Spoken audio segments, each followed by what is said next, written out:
الحمد لأهله والصلاة لأهلها أما بعد أعوذ بالله من الشيطان الرجيم بسم الله الرحمن الرحيم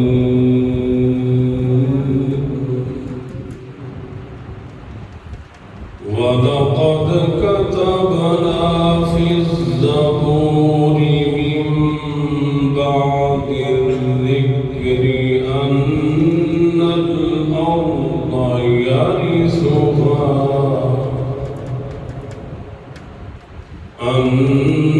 الأرض يرثها عبادي الصالحون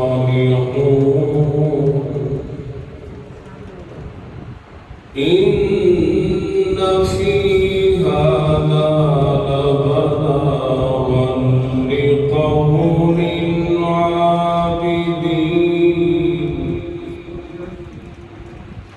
وما أرسلناك إلا رحمة للعالمين آمنت بالله صدق الله العظيم وبلغنا رسوله النبي الكريم الأمين إن الله وملائكته يصلون على النبي يا أيها الذين آمنوا صلوا عليه وسلموا تسليما الصلاة والسلام عليك يا سيدي يا رسول الله الصلاة والسلام عليك يا سيدي يا حبيب الله الصلاة والسلام عليك يا سيدي يا شفيع المذنبين وعلى آلك وأصحابك يا سيدي يا أشرف الأنبياء والمرسلين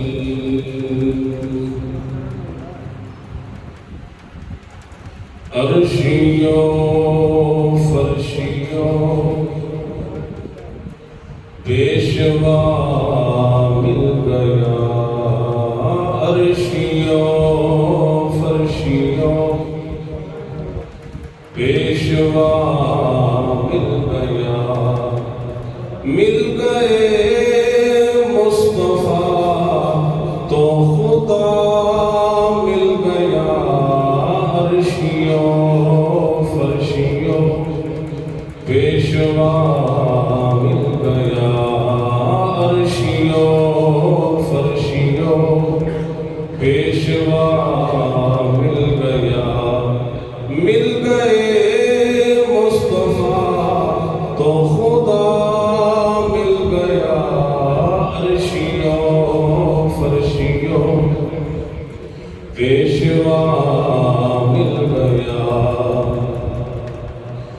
جس دے در مجرمانو پناہ ملے جس دے در مجرمانو پناہ ملے اے تو خلد دیا او تو راوہ ملے سانو دو جگدہ او بادشاہ مل گیا سانو دو جگدہ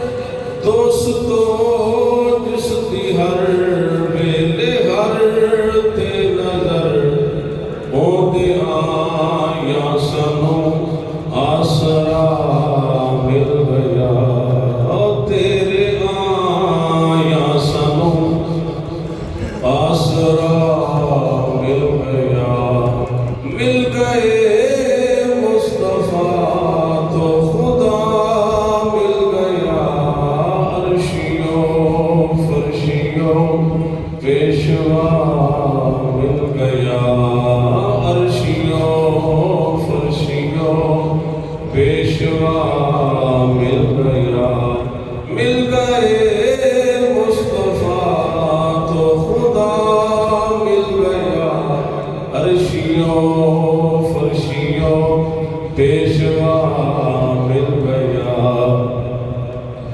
جھک جا مل جس دے کرتے شاماں دے سر دوستو جس دی ہر ویلے ہر تے نظر اس دے آیا سانو آسرا مل گیا تیرے آیا سانو آسرا مل گیا مل گئے مصطفیٰ تو خدا مل گیا عرشیوں فرشیوں پیشوا مل گیا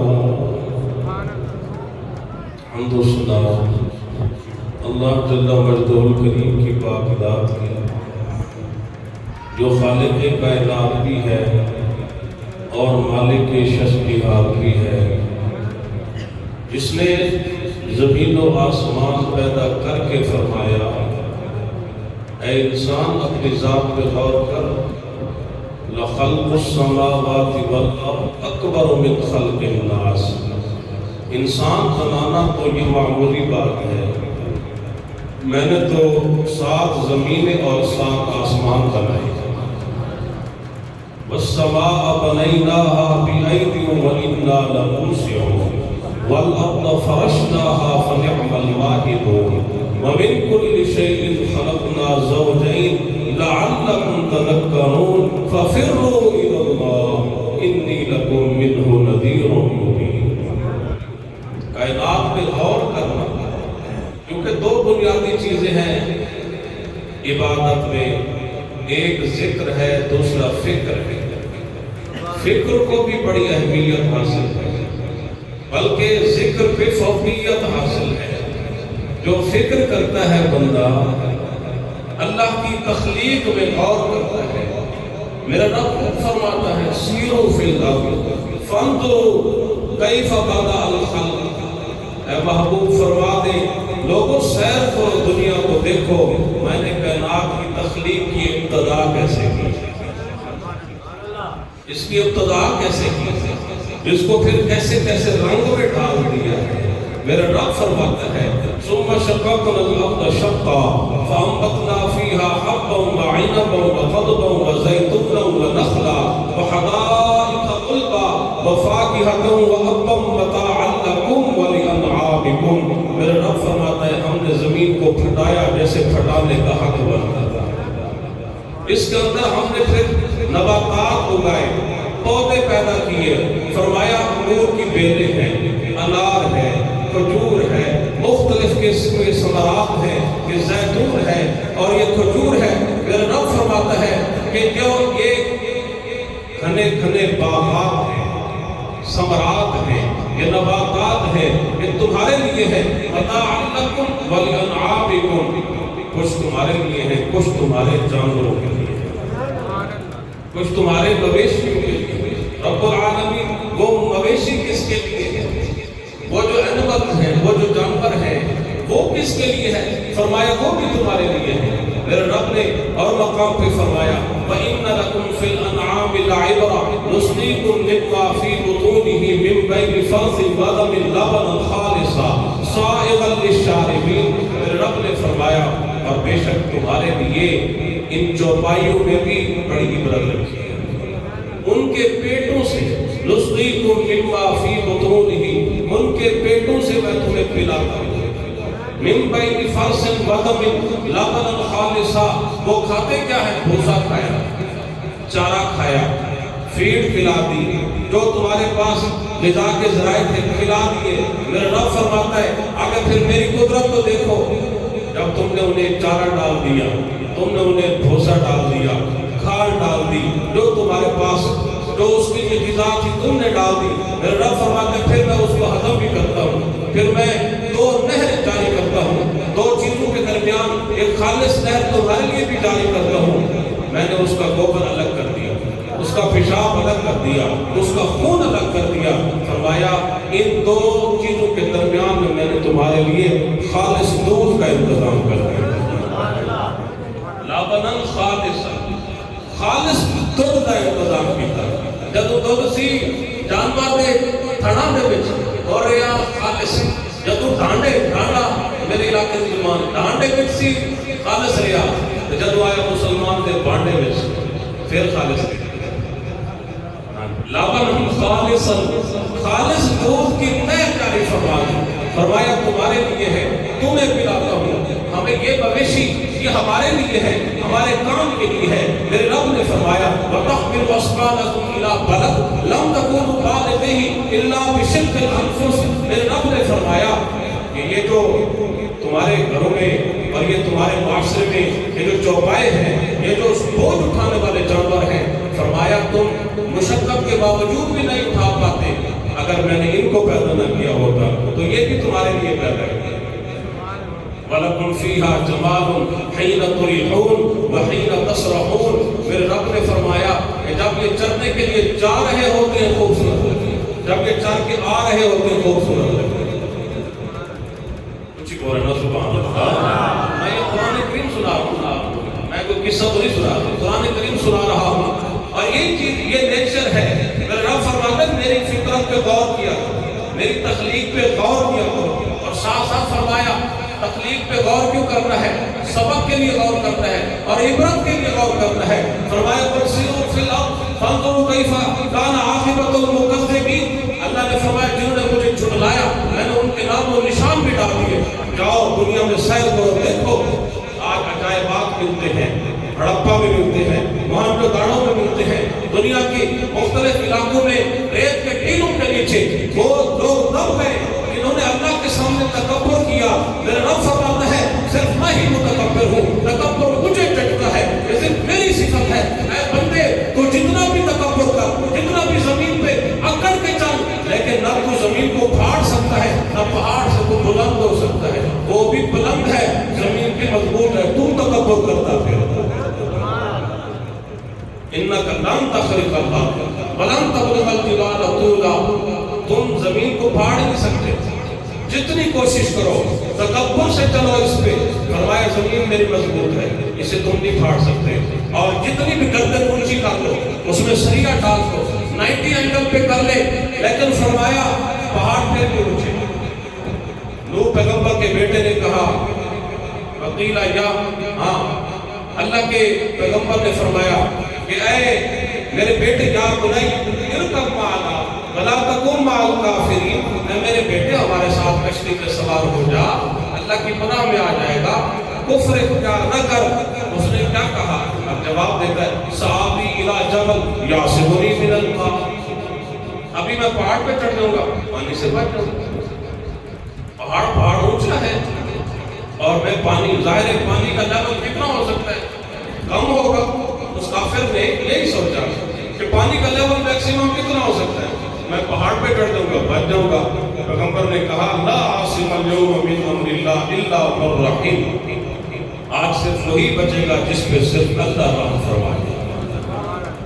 آپ جتنی ہم اگر یہ سمجھتے ہیں کہ ہم چھپ کر جو کر رہے ہیں، ہم نے جو بڑی بلڈنگز بنا دی ہیں تو خدا نخواستہ ہم اس میں اپنی مرضی کرتے رہیں اور ہم سے اللہ پوچھنے والا نہیں ہے، یہ بلڈنگ ہمیں بچا لیں گی۔ نبی کے غلاموں، میرے رب کا صرف حکم ہوتا ہے کن فیکون۔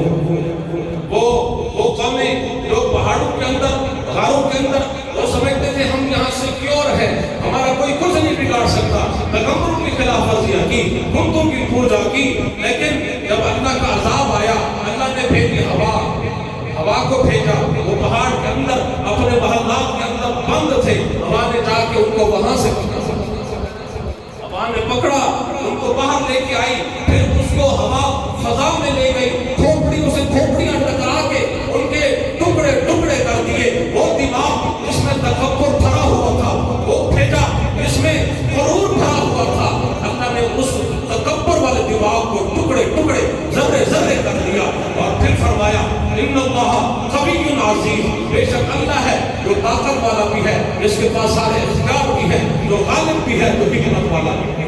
سبحان اللہ۔ ان بطش ربک لشدید، بے شک اللہ کی پکڑ بڑی سخت ہے۔ ان بطش ربک لشدید، اللہ کی پکڑ بڑی سخت ہے، اللہ کی پکڑ بڑی سخت ہے۔ اللہ کے بندوں کو کبھی حقیر مت سمجھو، تو نہیں جانتا یہ جو کسی سادے لباس میں ہے، یہ جو کسی ٹوٹے ہوئے جوتے کو پہنے ہوئے ہے، تو نہیں سمجھتا اللہ کی بارگاہ میں ممکن ہے اس کا بڑا مقام ہو، ممکن ہے اس کا بڑا مقام ہو۔ اور یہاں جو کچھ لوگ منبر پہ بیٹھ کے کہتے رہتے ہیں کہ جناب جو میرے پاس حدیث ہے، کائنات میں کوئی دلیل لے کے آئے، میں نے کہا آپ تک تو بات پہنچی ہے نا، آپ پیغمبر کے جا کے سنا تو نہیں ہے، اور سنو میں تمہیں نبی کے سچے غلام عاشق کی بات کرتا ہوں۔ شیخ محقق الاطراف شیخ عبدالحق محدث دہلوی رحمۃ اللہ تعالیٰ علیہ آپ فرماتے تھے اگر تمہیں شک ہو کہ یہ حدیث ہے یا نہیں ہے تو پھر میرے پاس لے آؤ، میں تمہیں بتا دوں گا۔ آپ کے پاس کیا معیار ہے؟ آپ کیسے تجزیہ کریں گے کون سی کسوٹی ہے؟ فرمایا میں اس کو سونگوں گا جو حدیث رسول ہوتی ہے اس میں سے خوشبو آتی ہے۔ اے کسوٹی کسی مولوی کے پاس آ جائے، عمل کی کمی ہے، عشق کی کمی ہے، عشق مصطفیٰ کی کمی ہے۔ اگر عشق مصطفیٰ ہو تو بندہ بیٹھا جہاں ہوتا ہے اور حاضری مدینے میں ہو رہی ہے۔ اگر عشق مصطفیٰ ہو تو نبی کے غلاموں نماز بندہ پڑھتا ہے ہندوستان میں، اور کعبے کا امام حضرت امام یافی کہتا ہے کہ جو شاہ رخ عالم ہے نا، یہ 5 نمازیں میرے پیچھے بیت اللہ میں ادا کرتا ہے۔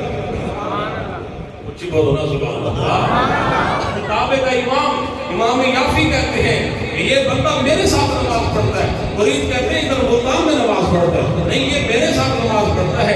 آخر یہ اللہ رب العزت نے یہ جو طاقتیں عطا فرمائی اپنے بندوں کو، یہ اس کا کرم ہے، یہ بندے کا اپنا اختیار نہیں ہے۔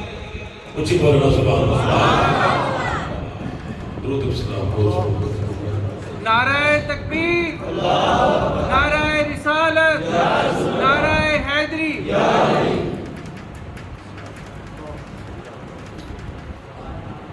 اپنے رب کی قدرت پہ غور کیا، اپنے رب کی طاقت پہ غور کیا۔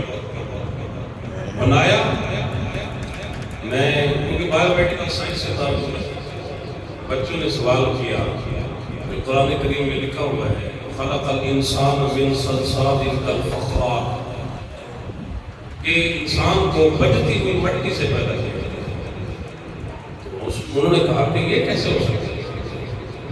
ہمیں تو ہماری باڈی میں جسم میں خون ہے، چمڑا ہے، ہمیں تو کہیں مٹی نظر نہیں آتی۔ تو میں نے ان سے جواب دیا، انہیں کہا کہ آپ ایک بچہ پیدا ہوتا ہے اس کی گروتھ پہ غور کرو۔ بچہ پیدا ہوا، پھر وہ بڑھ رہا ہے، پھر وہ بڑھ رہا ہے، اس کے جسم کے اعضاء کا سائز بڑھ رہا ہے، اس کا قد بڑھ رہا ہے، قامت بڑھ رہی ہے، یہ کیسے بڑھ رہی ہے؟ تو انہوں نے جواب دیا کہ ہمارے خیال میں وہ غذا کھاتا ہے اس لیے بڑھ رہی ہے۔ تو میں نے کہا وہ غذا کہاں سے آتا ہے؟ وہ غذا کہاں سے آتا ہے؟ کہا وہ غذا جو ہے وہ جانوروں سے آتی ہے یا پودے سبزی وغیرہ فروٹ یہ کھاتے ہیں۔ میں نے کہا وہ جو فروٹ ہیں ان کے پاس کہاں سے آتی ہے غذا؟ تو الٹیمیٹلی انہوں نے کہا کہ مٹی سے آتی ہے۔ پھر کہا کہ نہیں، اگر ہم سبزہ نہ کھائیں، فروٹ نہ کھائیں، جانوروں کا گوشت کھا لیں، تو میں نے کہا وہ جو جانوروں کے پاس غذا آئے گی وہ کہاں سے آئے گی؟ مٹی سے آئے گی۔ تو اللہ رب العزت نے ہمارا جو ابتدا ہے، جو بنیاد ہے، وہ مٹی سے رکھی ہے، مٹی سے رکھی ہے، پھر ہماری انتہا مٹی میں رکھی ہے، مٹی سے انسان کو بنایا، اور پھر ایک پوری ترتیب بتائی ہے اگر اجازت ہو تو قرآن پڑھ کے سناؤ. اللہ اکبر کبیرہ. میرے پاک رب کی ذات نے انسان کی تخلیق فرمائی. کیسا خوبصورت انسان تخلیق فرمایا. اس کے حسن و جمال کی میرے اللہ نے قسمیں اٹھائی ہیں. کبھی غور کرو